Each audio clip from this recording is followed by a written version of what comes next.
Olá, sejam todos muito bem-vindos a mais uma resenha do Nerd Rider. Material de hoje, Doutor Estranho da capa vermelha da Salvati. Ou caso você queira, caso você prefira que eu fale o título todo, os heróis mais poderosos da Marvel, tá? Então falaremos hoje de Doutor Estranho. Caso este seja o seu primeiro vídeo sobre esta coleção da Salvati, ela tem a intenção de te apresentar este personagem, falar um pouquinho sobre ele, dizer pra você quem é o Doutor Estranho, tá? Como é que essa edição faz isso? Ela faz da seguinte maneira, ela coloca duas histórias, ou às vezes até mesmo uma. Nesse caso aqui nós temos duas histórias. A primeira história seria a primeira aparição, ou a primeira vez que o personagem foi criado, a origem dele, e a segunda é uma história que tem relevância para esse contexto de conhecer melhor o personagem. Não é necessariamente uma história clássica ou a história mais importante, mas geralmente são materiais inéditos, histórias inéditas aqui no Brasil. Não todas, mas grande parte. No caso do Doutor Estranho, nós vamos ter a primeira aparição dele, não é a origem, então você não vai ter a origem dele, você vai ter a aparição. E depois nós vamos ter uma história aqui que vai revelar um pouquinho mais sobre o Doutor Estranho. A primeira coisa que eu tenho para comentar é que, bom, a história clássica ela dura, sei lá, 5 páginas, sem brincadeira, vou separar aqui para vocês. Isso daqui é a origem dele. Acho que não deu nem 5 páginas. Uma, duas, três, quatro, 5. É isso mesmo, 5 páginas certinho. Deu 5 páginas a história, a primeira aparição dele. E aí o resto do encadernado todo, que é essa boa parte dessa toreba aqui que a gente tem, é uma das histórias dele. Tá, e o que acontece nessa história? O Doutor Estranho é envolvido em um conflito. Na verdade, boa parte desse conflito ele é começado em uma linha que estava sendo desenvolvida e depois vai ser focado nessa história principal. Ele estava ajudando uma pessoa e durante essa ajuda de uma pessoa ele sofreu um ataque, sofreu 2, ele ficou, porra, tem alguém me atacando, que história é essa? E ele vai descobrir quem é essa pessoa. Ele descobre quem é, ele fala, porra, essa pessoa acha que eu estou fazendo isso de maldade, então eu vou lá fazer de maldade mesmo. Então aí é que vai começar a trama. Ele vai participar ativamente em um conflito, digamos assim, um conflito que estava acontecendo, que ele foi considerado responsável, mas na verdade ele não era. E ele passa a atuar junto com essas pessoas do conflito. E aí durante todo esse processo do conflito que vai ser estabelecido e coisas do tipo, nós vamos sendo apresentados a personagens e um pouco mais da mitologia, do lore, pô, esqueci a palavra em português, como se fosse do folclore do Doutor Estranho. Então a gente vai entender um pouco mais sobre a questão das dimensões que ele consegue viajar através delas, dos poderes dele, o que ele consegue fazer, o olho de Agamotto, a capa dele que é a capa flutuante, esqueci o nome da capa, flutuadora, sei lá, flutuante, não sei essa porra. Mas é isso, a gente vai ver um pouquinho mais sobre isso. Vai ver também algumas coisas, vai deixando algumas brechas para coisas que aconteceram antes, que por sinal, segundo fala aqui, são inéditas no Brasil. Então vamos ter histórias que nunca vieram para cá, né? Como não só as que estão aqui, mas que são mencionadas também nunca vieram, então é um prato cheio. E a trama é isso. O que eu senti, o que eu vi aqui com relação eu li o encadernado? Eu senti que essa história do Doutor Estranho é uma história um pouco mais madura, sabe? Ela, diferente dos outros heróis, mesmo na época que foi lançado, 70 e pouco, sei lá, tem 68, por aí nessa fase, eu senti que tinha um conteúdo um pouco mais maduro do que os outros heróis na época. Então, com esse teor um pouco mais político, digamos assim, porque ele está envolvido em um conflito. Então, certas lições de morais com relação a conflitos que nós tivemos ou temos na nossa sociedade é explorado aqui. Mostra meio que mostra como é que acontece um golpe, como é que se tira um rei do poder, como é que coloca o outro. Então eles colocam essa questão aqui, que provavelmente está relacionada a alguma coisa que aconteceu na época, eu não duvido, né, com relação a você ter um soberano, uma pessoa de liderança, que essa pessoa de liderança demonstra uma coisa, mas na verdade ela é outra, né? E principalmente quando ela vem depois de alguém que fez muita besteira, ela consegue ressaltar melhor as qualidades dela quando ela demonstra ser oposta àquilo que foi feito, tá? Então, assim, tem esse tom um pouco mais maduro com relação à história do Doutor Estranho, pelo menos esta daqui. E eu creio que todas elas devem seguir esse mesmo padrão. Uma coisa que eu tenho que mencionar, assim, ainda sobre aqui o encadernado, no finalzinho a gente vai ter aquelas páginas onde a gente sabe um pouco mais sobre toda a história do personagem, né?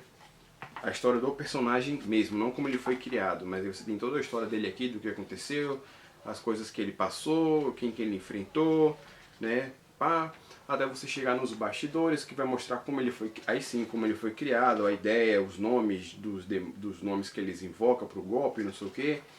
Tem algumas imagens aqui de como ele, as versões que já existiram dele, coisas do tipo, e no final, como sempre, temos leituras adicionais.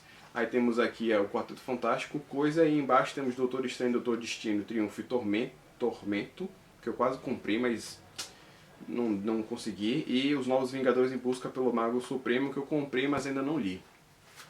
Sim, uma coisa que eu tenho que mencionar sobre esta obra daqui...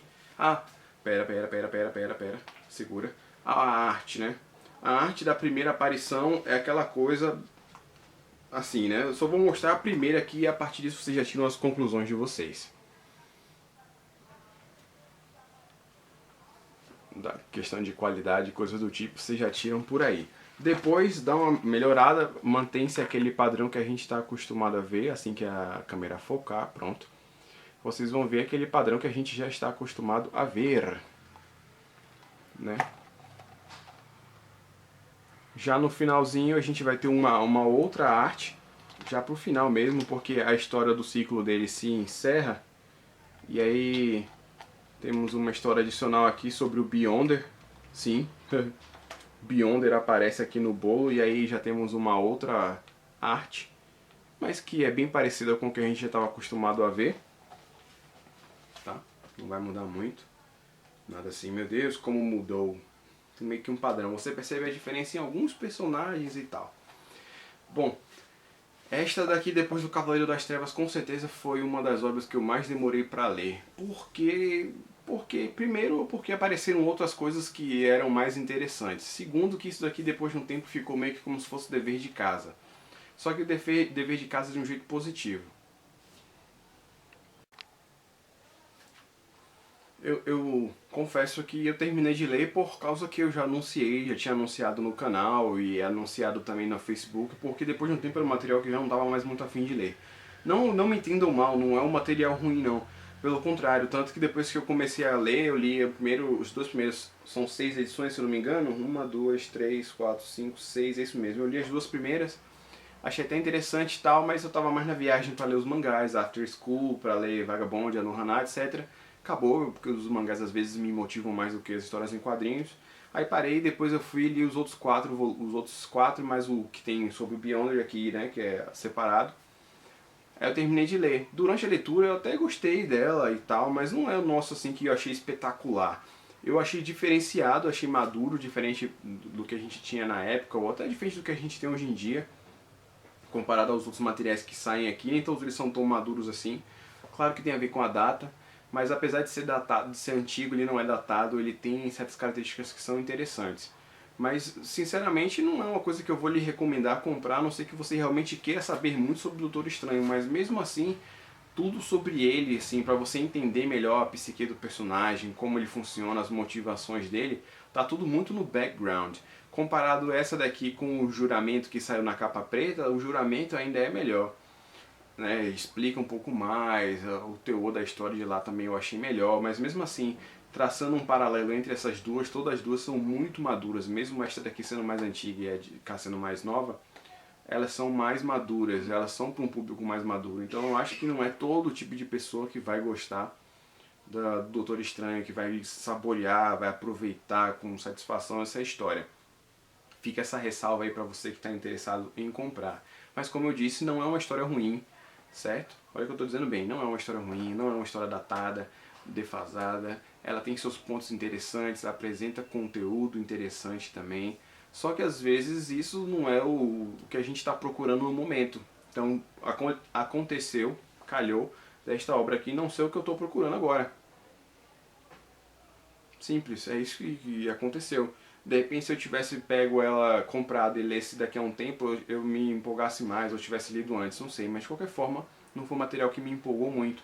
Mas, como eu já disse em outras vezes, eu sei diferenciar o que eu não gosto do que é bom e o que é bom do que eu não gosto. Nesse caso daqui, é um material muito bom, que eu gostei, mas não me senti muito motivado, não senti muito interessado. E aí de repente pode ser que aconteça a mesma coisa com você, de acordo com o que eu falei, beleza? Se você de repente não está no clima para ler uma coisa mais madura, uma coisa que leve uma reflexão um pouco maior, que não seja de fácil assimilação, porque quando ele fala do universo místico, do Doutor Estranho, não é uma coisa assim simples de ser entendida. Você entende, obviamente, mas não é uma coisa mais acessível, não é uma coisa assim fácil para o homem cotidiano, tá entendendo? Então, com tudo isso em mente, vocês aí que vão decidir se vai valer a pena ou não para vocês comprarem. Não tenho muito mais o que acrescentar, agora são os meus inscritos maravilhosos que vão acrescentar com os comentários deles, né, de acordo com o que eles leram, o que eles acham, os conhecimentos que eles têm. Para você que está vendo esse primeiro vídeo, ou já o segundo, não sei, etc. Deixa aí o seu joinha, seu thumbs up, se você gostou, ou pode deixar o thumbs down também, que não tem problema nenhum, tá certo? Fica aí essa sua escolha. Você que foi conquistado por essa resenha, te ajudou, gostou do jeito que eu falei, não sei, se inscreve aí no canal, né, dá essa força aí para o canal crescer ainda mais. Quanto mais inscritos tem, mais pessoas vão acabar conhecendo, porque aí o canal fica mais reconhecido e aparece como recomendação para outras pessoas. Então mais pessoas podem ser ajudadas pela minha pessoa, como de repente você foi ou está sendo, beleza? Peço também que se você se inscrever, pô, comenta aí de vez em quando, não se inscreve só para adicionar o número. Para mim nunca foi questão de número, é questão de pessoas que comentam, beleza? Então eu espero que você tenha isso em mente. Se você puder fazer este agrado, eu agradeço muito. Próxima resenha está aqui. Neste dia sairá esta resenha. Caso você queira saber qual é a próxima depois dessa e a próxima eu recomendo que você vá lá no Facebook, porque no Facebook é onde você vai encontrar todas as resenhas do mês de julho, programação, lançamentos de vídeos, etc. No Instagram você vai encontrar as comprinhas da semana ou do mês. Geralmente acaba sendo semana, porque toda quarta-feira chega alguma coisa, eu vou lá e compro. Então se você quiser saber, tá lá uns pequenos vídeos e fotos das comprinhas da semana. E caso você queira saber alguma outra novidade, eu recomendo que você fique ligado no Twitter, porque é a maneira mais rápida, mais prática de comunicar entre todos esses 4 meios, né? YouTube, Facebook, Insta e Twitter. Beleza? Pronto, então é isso, eu fico por aqui, eu espero que vocês tenham gostado. Um beijo, um queijo pra vocês e até a próxima resenha do Nerd Writer.